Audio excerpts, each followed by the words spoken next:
안녕하십니까. 3학년 1반 4번 나후성입니다.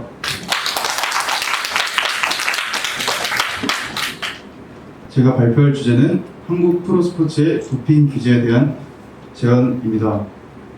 우선 목차로는 연구 목적, 이론적 배경, 방지 규정, 그 다음에 도핑 적발 사례와 제안이 있습니다.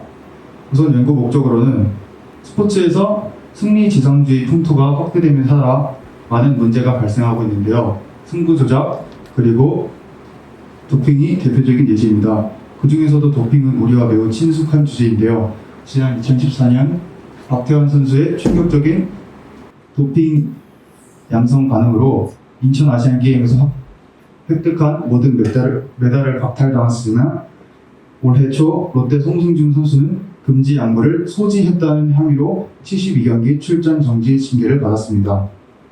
그리고 최근에 열린 2020년 도쿄올림픽에서 우리나라와 여자 배구 4강전에서 맞닥뜨렸던 도핑 적발 브라질 배구 선수는 이렇게 주장했는데요.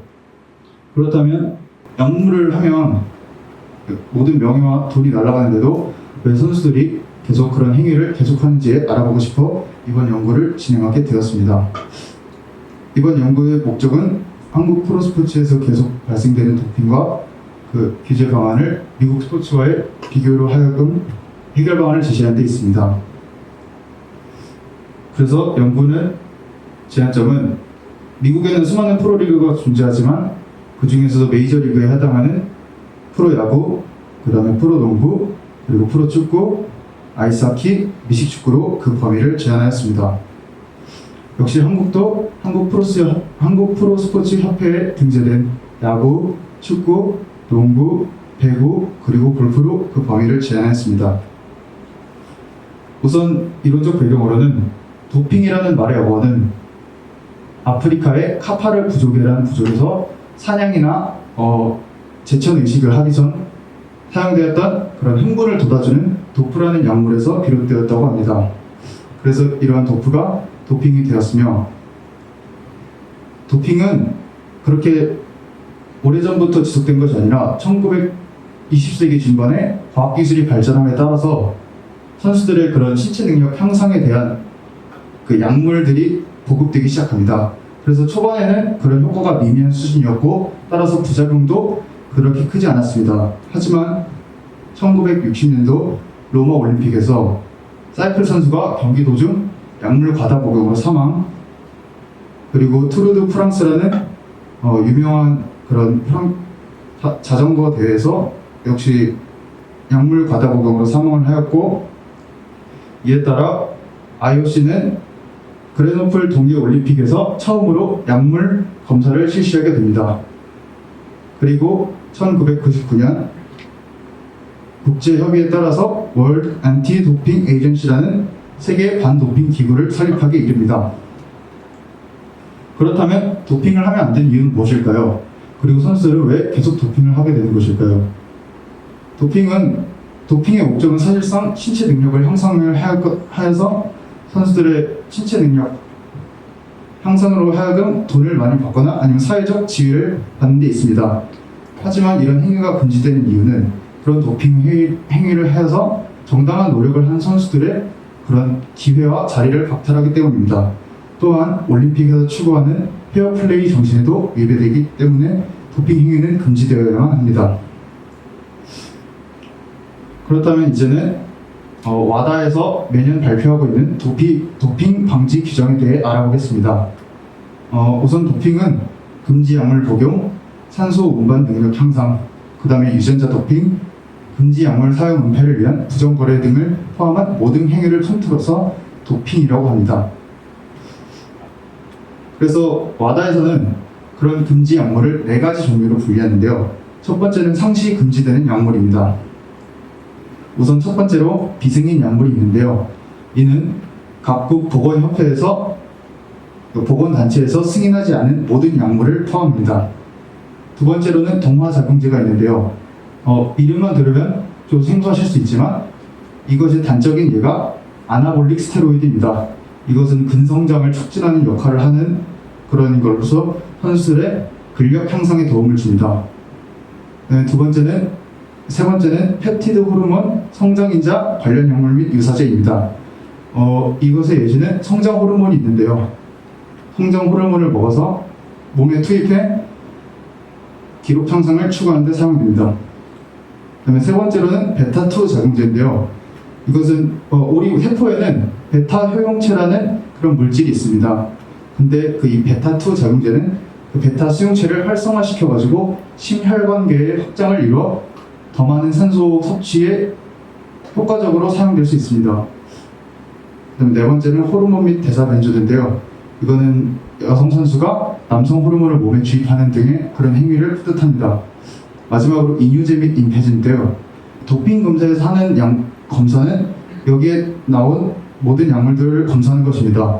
하지만 이뇨제 및 임페제를 사용해서 도핑 검사일 직전 미리 몸에서 방출을 하면 이것이 검출되지 않기 때문에 또한 이뇨제와 임페제의 성분도 몸에서 검출이 되면 그 징계를 받도록 규정을 두고 있습니다. 두 번째는 금지 방법인데요. 첫 번째는 혈액 및 혈액 약물의 조작입니다. 이것은 사이클 선수들이 많이 사용하는 방법인데요. 사이클을 타면 몸에 필요한 그런 혈액이 많이 돌게 됩니다. 하지만 이를 경기 이전에 미리 수혈을 해둔 자신의 피를 이용해 다시 자신의 몸에 재투입하면 더 뛰어난 경기 능력 향상을 이룰 수 있습니다. 그다음에 두 번째는 화학적 물리적 조작인데요. 이것의 대표적인 예가 바로 지난 2014년 러시아의 국가적인 도핑 행위입니다. 러시아는 국가정보기관을 동원해 IOC에 보관되어 있던 각국 자신 나라의 선수들의 혈액 샘플을 조작하여 그 국가적으로 그런 범행을 저질러 왔는데요.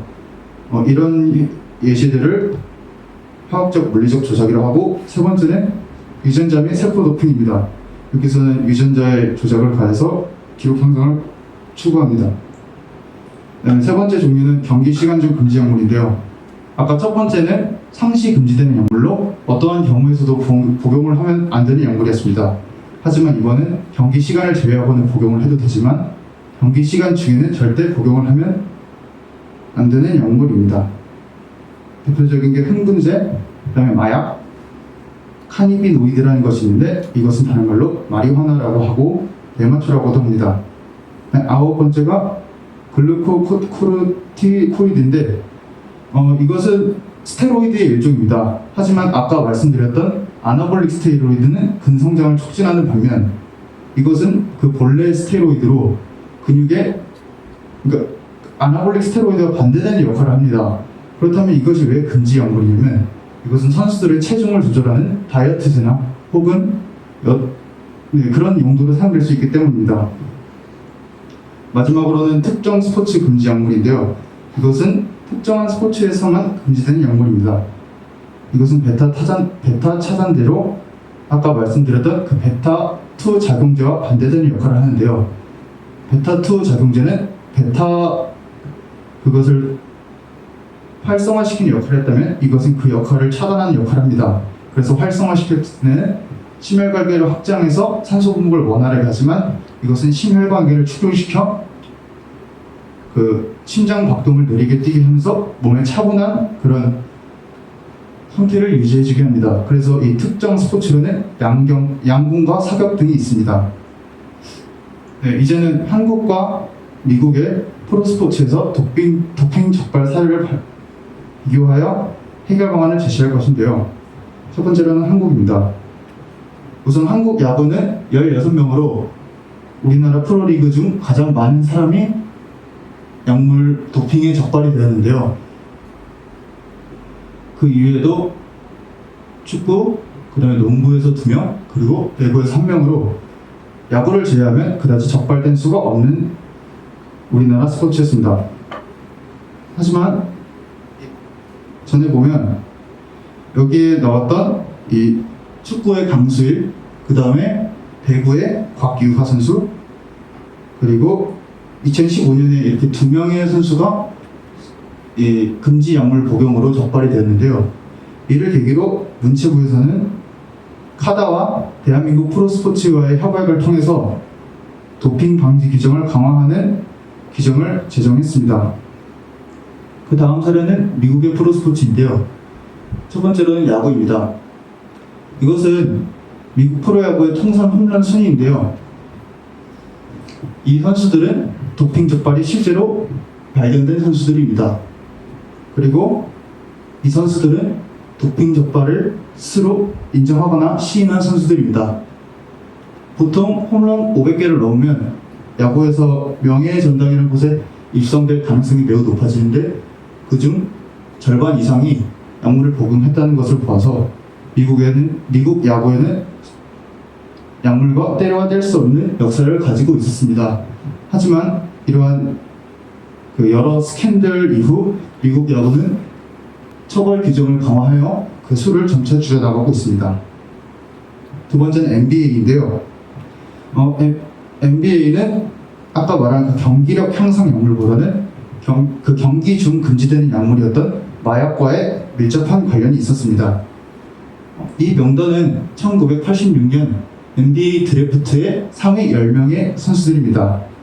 하지만 여기서 보스턴에서 전체 두 번째를 지명된 렌 바이어스라는 선수는 지명된 다음날 파티에서 약물 과다 복용을 이유로 사망을 하게 됩니다. 그리고 이 드래프트에서 추가적으로 3인이 이렇게 약물 복용에 적발이 되었고요. 이 중에서 1라운드 7픽의 로이 탈펄이라는 선수는 약물 복용 3회로 결국 NBA에서 퇴출됩니다.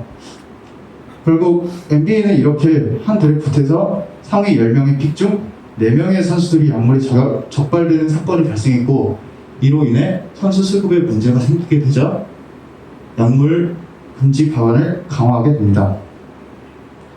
세 번째는 미식축구인데요. 또 미식축구 하면 여러분이 생각하는 이미지는 인간의 한계를 초월한 운동 능력일 것입니다. 미식축구는 인간의 능력을 최대한 발휘하여 하는 스포츠인데요. 이것 때문에 많은 전문가들은 그들의 운동 능력이 약물에서 비롯됐다고 합니다. 그리고 그 수치도 어마어마하죠. 하지만 NFL은 그 약물 규제를 그렇게 향상시키고 있지 않습니다. 그 이유는 바로 이 결승전 슈퍼볼 때문인데요. 이 슈퍼볼은 월드컵 결승전보다 더 높은 경제 효과를 가지고 있는 전 세계 최고의 경기입니다. 그래서 이 경기에서는 여러 경제 효과들이 발생하는데요. 이를 이유로 그러니까 약물 복용을 더 강화하게 되면 여러 스타 선수들이나 타 선수들이 약물 복용에 적발될 확률이 높아지고 또한 그렇게 약물 규제 방안을 강화를 하면 선수들의 플레이의 질이 떨어지기 때문에 전문가들은 그것을 이유로 NFL에서는 약물 규제를 강화하지 않는다고 생각합니다. 주장합니다. 그래서 이것은 그 징계 수위인데요.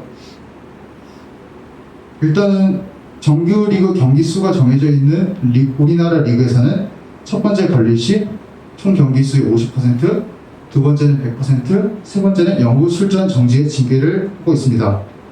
하지만 경기 수가 특별히 정해지지 않은 골프 같은 경우에는 1년, 2년 단위로, 그 다음에 K리그 같은 경우에는 피파 산하에 있는 단체이고 피파는 프로와 아마추어를 통합한 아마추어 리즘을 표방하는 단체이기 때문에 아마추어 선수들과 똑같은 4년, 8년 영구 출전 정지의 징계를 가합니다. 그 다음에 이것은 미국의 징계 수위인데요. 우리나라 카다와의 이 협업에 정해진 징계 수위가 미국 메이저리그를 벤치마킹한 것입니다. 그래서 여기서도 대부분 50%, 100% 영구 출전 정지라는 그런 징계 수위를 매기고 있는데 한 가지 눈여겨볼 것은 여기서 NFL은 홀로 2년간 출전 정지라는 비교적 약한 징계 수위를 가지고 있습니다. 그래서 이거는 징계 수위를 강화하기 이전과 이후에 차이를 표로 나타낸 것인데요. 야구 같은 경우에는 1.55회에서 1.83회로 연평균 별로 크다는 차이가 없고 오히려 증가한 것으로 보입니다. 하지만 이것은 미국의 경우인데요. 야구와 미식축구의 경우 그 수가 확연하게 줄어든 것을 확인할 수 있습니다. 그렇다면 똑같이 징계 수위를 상승시켰는데 왜 이런 다른 효과가 나타난 것일까요? 그 이유는 바로 이런 규정에 있습니다. 이거는 배구리그의 정관인데 출전 정지 제재가 확인될 경우 벌금 혹은 프로 도핑 방지 규정에 따른다고 말합니다. 그리고 이거는 농구협회인데 여기서도 역시 프로스포츠 도핑 방지 규정에 따른다고 하고 야구도 적절한 제재를 부과할 수 있다고 합니다. 하지만 이것은 그러니까 미국 선수 노조와 야구협회에서 체결한 그런 법 규제인데요. 여기서 보면 첫 번째 걸렸을 때는 8경기의 서스펜션 정지를 어기고 두 번째 걸렸을 때는 162경기 그리고 페이 서스펜션이라는 그런 연봉을 박탈하는 그런 조항이 있습니다. 하지만 우리나라에는 특별히 그런 제한이 없고 그냥 제재금 형식에만 부과하기 때문에 저는 이러한 계속 약물 사용이 계속 번번하게 일어난다고 생각하고 그래서 저희가 말하는 제한은 여기 이게 아까 말한 그 프로도핑 방지규정 49조인데 여기서 마지막 3번 징계기간 동안 계약한 연봉 등을 일체 지급받을 수 없다라는 문구를 추가할 것을 제안합니다. 이상으로 저의 발표를 마치겠습니다.